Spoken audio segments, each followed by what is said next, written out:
Olá, como é bom estar de volta. Para aqueles que estão seguindo semanalmente os nossos estudos durante a semana, estudos sobre a espiritualidade, não é qualquer espiritualidade, mas é a espiritualidade emocionalmente saudável, com base no livro do Peter Scazzero. Quem está acompanhando semanalmente, acho que já estava com saudade, né? Nós tivemos uma pausa no final do ano. Vou tirar aqui um cabo. Tivemos uma pausa no final do ano. Aí eu tive férias na primeira quinzena de janeiro, estou aqui de volta. E a gente vai dar continuidade nesse estudo, que eu espero que esteja sendo útil e esteja fazendo sentido.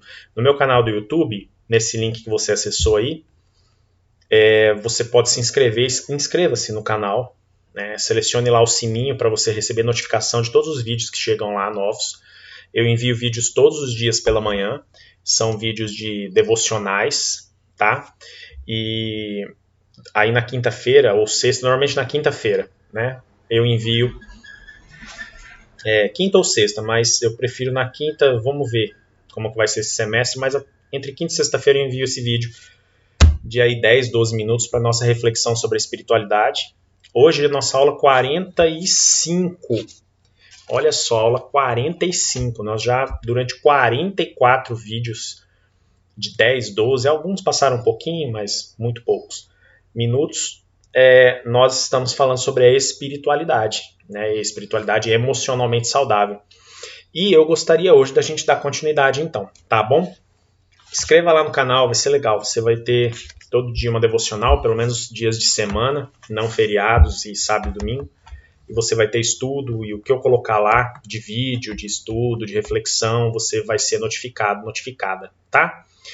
Aula 45, nós estamos para mais da metade do livro já, caminhamos bem.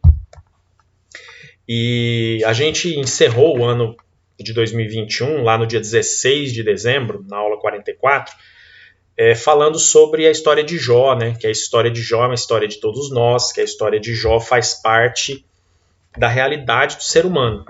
E a aula de hoje, esse bate-papo nosso hoje aqui, aula 45, vai falar sobre a questão do sofrimento. A questão do sofrimento. Eu queria começar com uma pergunta já. Quanto você teria se entristecido se fosse Jó? Jó, no mesmo dia, perde os seus bens, perde os seus filhos e perde a sua saúde. Então, Jó num dia teve um cataclisma, né? Uma perda cataclísmica, vamos dizer assim, se é que é possível falar isso. Muito ruim, muito difícil. Não sei quem aqui já perdeu tudo, todas as posses, todo o dinheiro. Não sei quem está assistindo aí que já teve a sua saúde, né, debilitada, ou que perdeu filhos. É muito triste quando isso acontece, é muito difícil.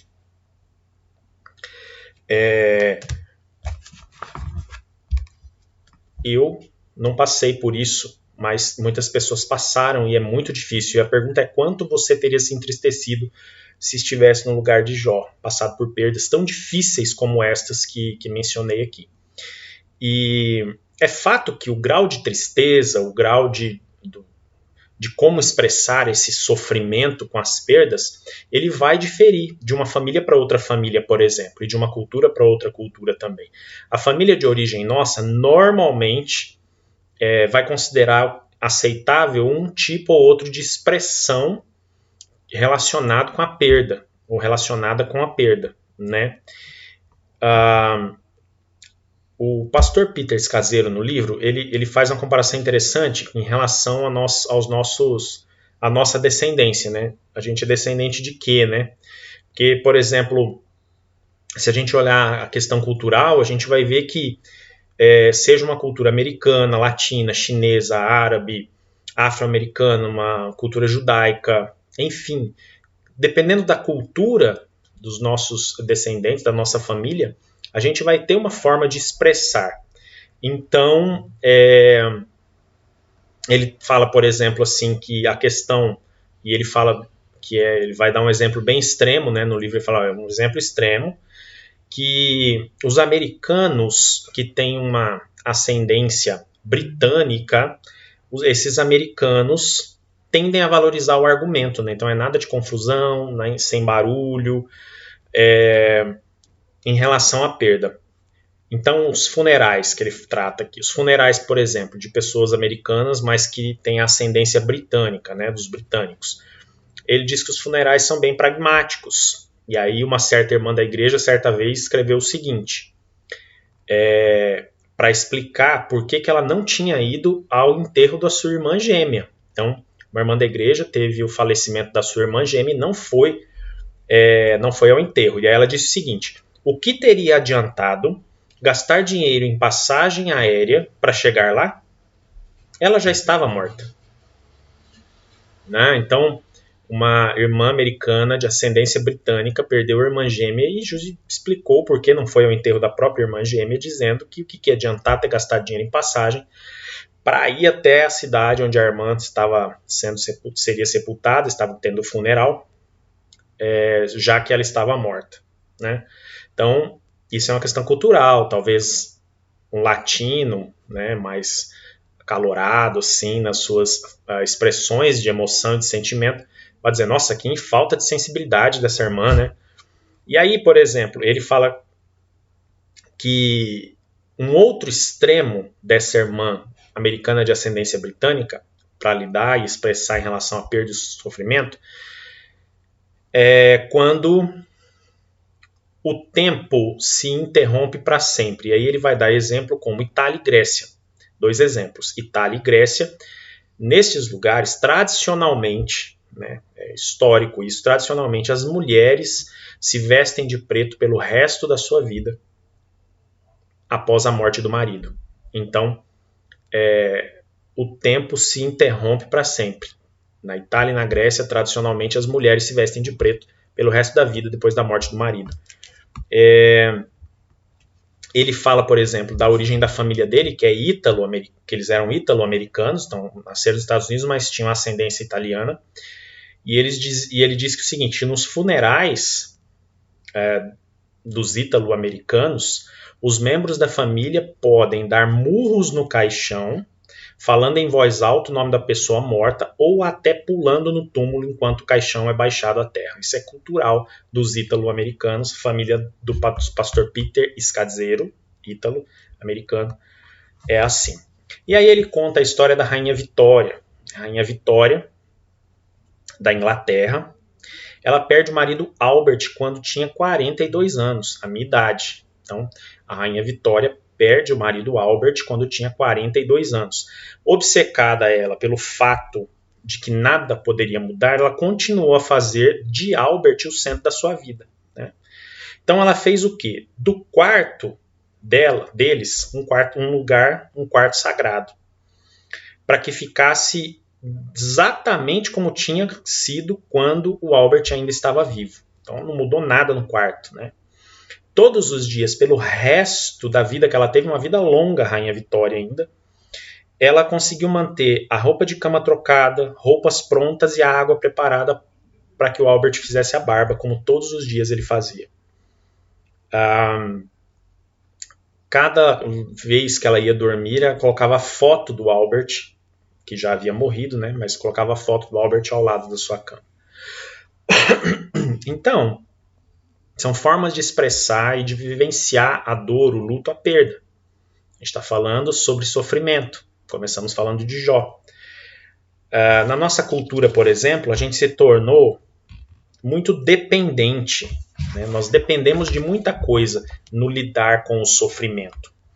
Então, ele diz o seguinte, a gente se mantém muito ocupado, né? Correndo de uma atividade para outra. A gente trabalha muitas horas por dia, por semana. Somos condescendentes com coisas erradas, comemos demais, bebemos, ficamos tomando tudo quanto é tipo de remédio, qualquer coisa que nos ajude a evitar o sofrimento. Qualquer coisa, os cristãos, a cultura cristã pós-moderna tem aceitado. Infelizmente, a gente sabe que tem um resultado ruim, negar e minimizar as feridas.